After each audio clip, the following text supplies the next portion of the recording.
introduction, and my dear professor and audience is very honored for me to share our work and the clinical applications of URM in the inflammatory vascular disease and PAMI and from the Department of Cardiovascular Ultrasound at the First Hospital of China Medical University.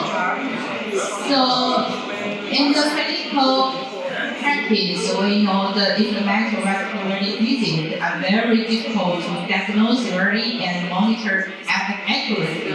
So, the conventional imaging modality may provide a good macro view, but it may miss some fine details, so the URM may fill the gap.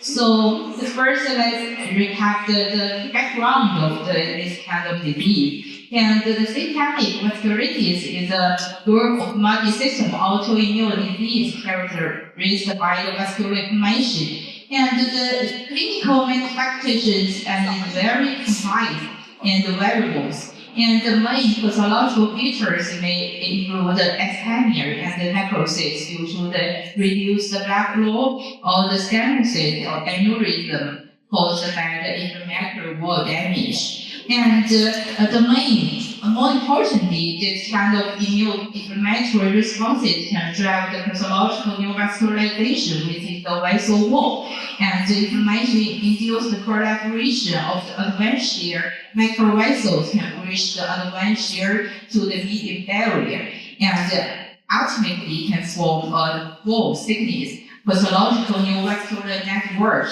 And this process is essential to the imaging targets we will discuss today. So nowadays, the vasculitis is classified into the large, medium, or small vessel vasculitis according to the different vessel size.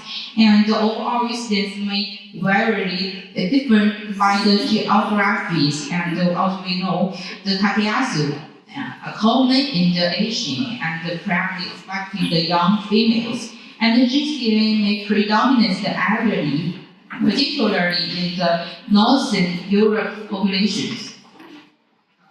Now we can focus on the Takayasu, and it is the transmural granulomatous inflammation of the aorta and the major branches.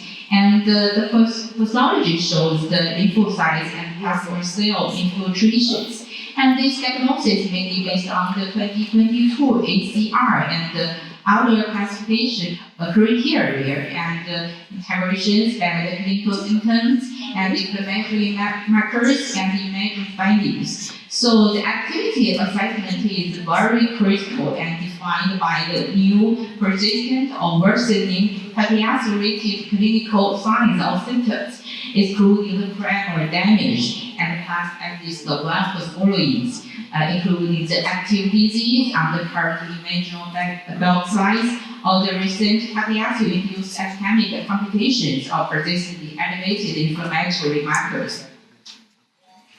For the G cell activities, it may common in the young ladies, and it is a granulomatous inflammation involving the extracranial branches, mainly the temporal arteries. So its diagnosis also follows this line, and the current gold standard is temporal artery valvulosis, and some imaging US or CTA may be used as adjuncts.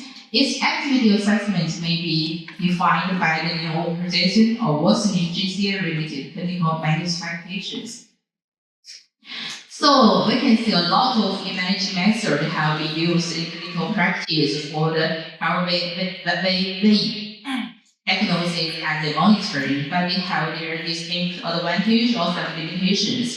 For the ultrasound, we all know it may be very excellent for the wall thickness and the hemodynamics, but we know it's operator or equipment dependent. For the CTA, it can show the luminal or structural damage, but it's very sensitive for the early wall inflammation. For the MRI or MRA, it can detect the wall inflammation, but it's time-consuming, expensive, contradicting with the mental signs. But PET has the highest sensitivity for the early inflammation, but it has the limited resolution for the vessels, especially less than the 2 millimeters. For the ESA, it's used as the former gold standard, but it's invasive, only visual the lumen and carry the procedural risk. So there's also need a non-invasive and high-resolution method that can image the vessel wall as a microvascular levels. So I think the URM may fill the gap. So let's quickly recap what we already do with the conventional ultrasound.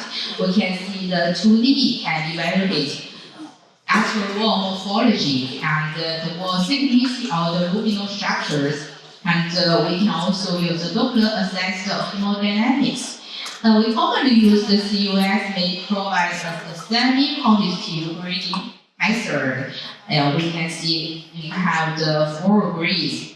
If there is no vascularization, it's grading 0. 1 means the limited, 2 means the moderate, 3 means the severe vascularization, and greater than grade 2 is defined as the standard for the active inflammation. So we can see that vessel detection is greatly important for the grading of this kind of disease activities.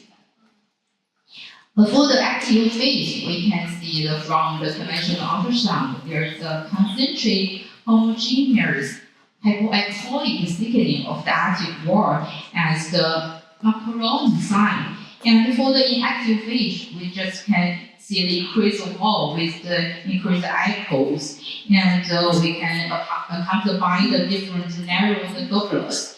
And active phase in the CUS, we can see the very diffuse and homogeneous enhancement of the vessel wall. But we can see this conventional ultrasound. This kind of imaging are relatively coarse. We can't see the individual micro vessels, right? So the URM can. So this new technique may break the conventional ultrasound limits. So it works by capturing the congest agent transduced with the ultra-fast images and integrating the spectral temporal filtering and motion correction to achieve the sub-wave resolution. And accumulating tens of thousands of microvascular signals can generate super-resolution of blood flow signals. And additionally, URM and CUS can be performed simultaneously with a single spine and a single congested injection. This is very important in the labor time. And nowadays, the related technique include the URM and SRUS. So we can see the URM can provide a lot of quantitative parameters, including vascular morphological parameters, hemodynamic parameters, and composite parameters. And this high can detect microvessels less than the 20 micrometers and enable non-invasive, quantitative, and visualized assessment of the microvascular networks.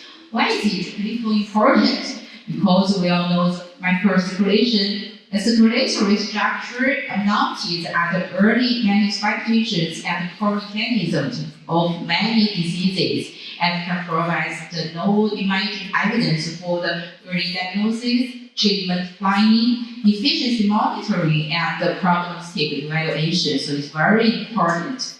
So emerging studies have tried to explore the clinical values of the URM in the neurology. This technique detects the reduced microvascular perfusion in the Alzheimer's disease. In the oncology, so we can see it can assess microvascular densities after the therapies. And it also can differentiate the benign and the malignant tumors, just as the Professor Yang introduced. And in the nephrology, it can naively evaluate the vascular changes in different stages of kidney disease. And in the transplant, it can quantitatively and qualitatively analyze the macrovascular status and stenosis. We also do some research in this renal transplant research and have published 3 articles. And in the challenging field, cardiovascular disease, there have some studies can be found the URM can treat some images of imagined microvascles and provide an images for the myocardial microcirculatory disease research. So let's directly compare the URM with the conventional ultrasound. We can see the conventional ultrasound just has the millimeter spatial resolution, and the microvascular region is blurred and semi-quantitative, and only can provide limited quantitative parameters of indirect functional assessment.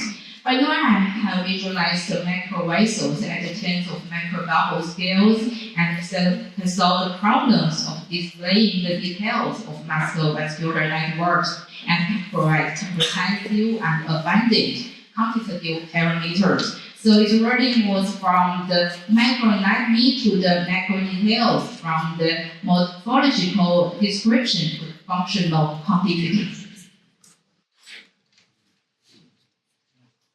So we use the related technique to assess the disease activities in Takayasu, and found that it can clearly visualize the intramural microvessels, and this can be typed by conventional ultrasound, and it can quantify the microvalve densities and the flow velocities, and increase the active phase detections, and also can reveal the flow directionalities. So here, the following I will present some cases from our center. This is a young lady, a 3 years old female, and have been diagnosed with Takayasu for 5 years, and have no history of hypertension or other cardiovascular disease, and he have elevated laboratory markers. So from the 2D of some CUS, we can see the diffuse, homogeneous, and concentric thickening of the vessel wall. And in the CUS, we can see it just has the moderate stenosis, but with the neural microvalves, may grade 2 to 3, just the semi-quantitative parameters. So from the URM, we can see if we trace the age of the thickened wall, we can achieve a lot of quantitative parameters that are very high, and we also see the density and the directivities from the wall. We can see its character in the eccentric perfusion mode in the vessel wall. Right here, we can see very tiny neurovascular network.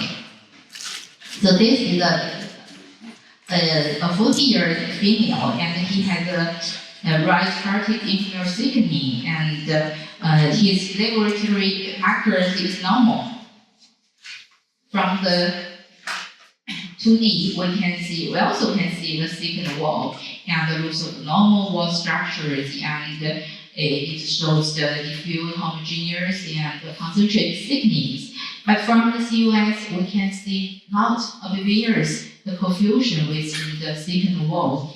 And from the URM, we also can see the little vessel ratio, density, or some velocity and perfusion index. So it's very important for this patient's disease and diagnosis.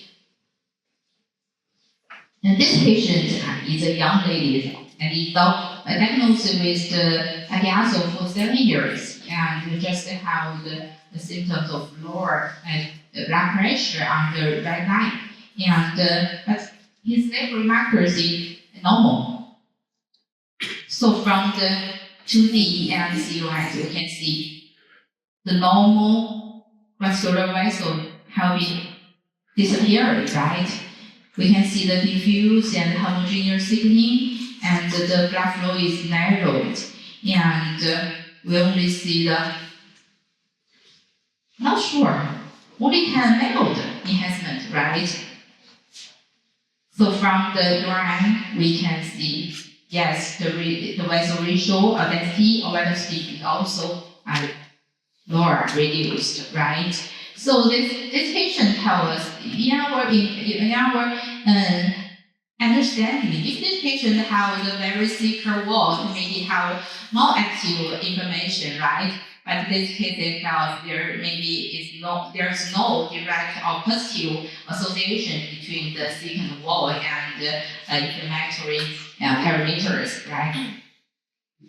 But this is for the GCA arteritis. It may affect the more superficial the arteries, maybe in the temporary. So this patient is an old female and he have symptoms of severe suffering headaches with temporal predominance, and he have very elevated the CRP and the ESR. We can see the thickened wall, bilateral superficial temporary arteries, and the wall thickening, and the echo is hyperechoic intimal. We can see very clear use these machines, and we can see the irregular lumen narrowing, and maybe there seems to have some enhancement within the thickened wall based on the CUS, but from the URM we can see very, very beautiful pictures, and we can see the perfusion patterns from the intimal to the advanced shear, and we can see the direction. This is the feature of the tachiaxia imaging, and we can quantify the parameters, including a lot of quantitative parameters. This is before the treatment, but after the treatment, we can see the wall have been thickened, and corresponding the parameters have dropped, right? And from the dynamic motions, we can see the get better. So this tells us the patient that it is very important, this technique for the treatment monitoring, right? So this case is have been published in the top journals. Yeah, if you are interested, you can search it to have a look at. So this case is about the inflammatory tachiaxia and the GCA tells how URM help discriminate active from inactive disease and monitor their treatment response.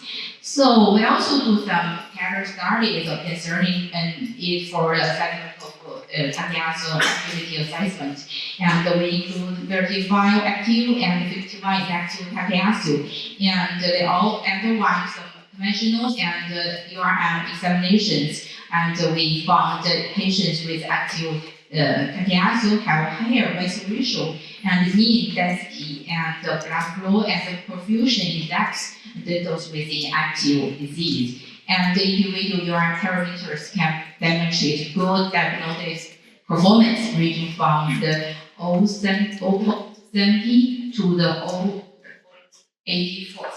And their combined model can outperform the conventional ultrasound models, so the research is in submission. So next, I will introduce another inflammatory vascular condition that is cardiac plaque. And the core mechanism is that the lipid deposition can trigger chronic inflammatory response within the vessel wall, and there is the macrophage and the leukocyte infiltrating the intimal and releasing some inflammatory mediators. And this intraplate neovascularization typically originates from advanced shear invading towards the lipid core and to the plaque shoulder. So this is very, very different from the just said the tachiaxia, right? And from the flow direction from the advanced shear to the superficial plaque.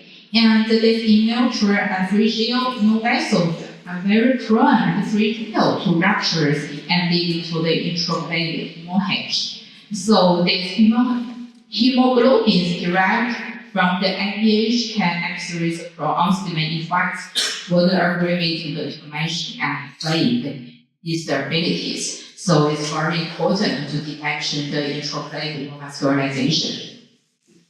And from the conventional ultrasound, we can see the 2D can show the eccentric irregular focal and plaque protrusion with heterogeneous echo. And we can see the Douglas luminal narrowing, and COS we can see the buckwheat or linear congestion enhancement with the plaque.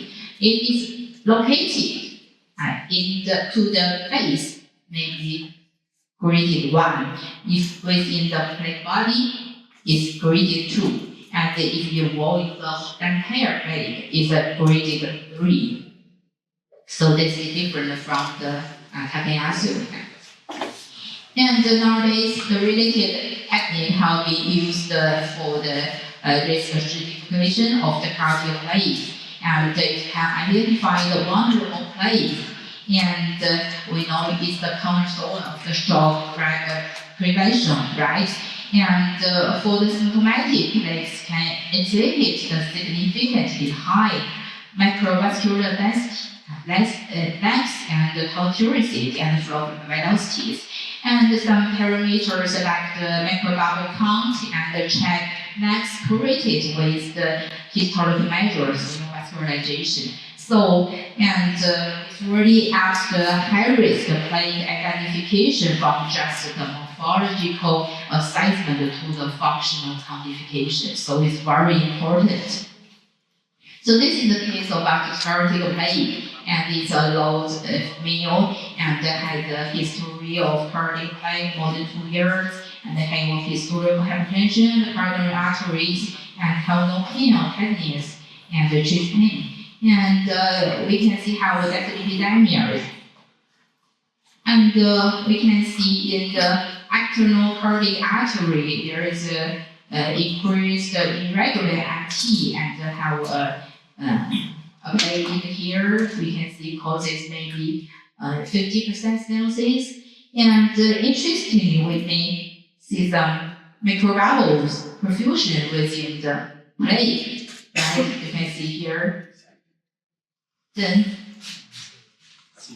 based on the URM, we can quantify the details, right?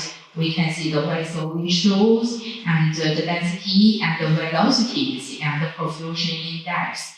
We think this is very important for the clinical diagnosis and the treatment, because we know if the patient have the stenosis greater than the 70%, he should have a surgery, right?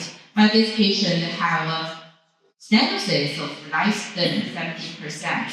But detection of the neovascularization within the plaque maybe indicate the instability, showing the clinical practice. The treatment should be initiated early. So I think this is very meaningful for the clinical practice. This is another cardiac plaque. We can see he has a left CA 3 months ago and have history of some cardiovascular risk factors, and he also has some dyslipidemia. And we can see in the anterior wall of whole cardiac artery there is a very hypoechoic plaque here. We can see the maybe sparse enhancement with the plaque. And the parameters, URM can give us a lot of parameters. We can measure the details.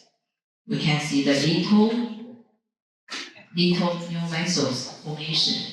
So, in conclusion, I think the systemic vascularities really require the early diagnosis and timely treatment for the better prognosis. And URM enables structure and functional evaluation assessment of the microvessels, and it demonstrates the unique advantage in the early detection, activity evaluation, and the risk stratifications of inflammatory vascular disease. And it has been broadly expanding across the neurology, oncology, nephrology, and cardiology. So looking forward, we need large-scale, multi-center, and cohort studies to establish the reference values, and we need to translate the URM broadly into the routine clinical practice, and we should develop non-contrast dependent URM technique, and we should incorporate artificial intelligence to make URM more simple, faster, accurate, and repeatable. So that's my sharing. Thank you for your attention.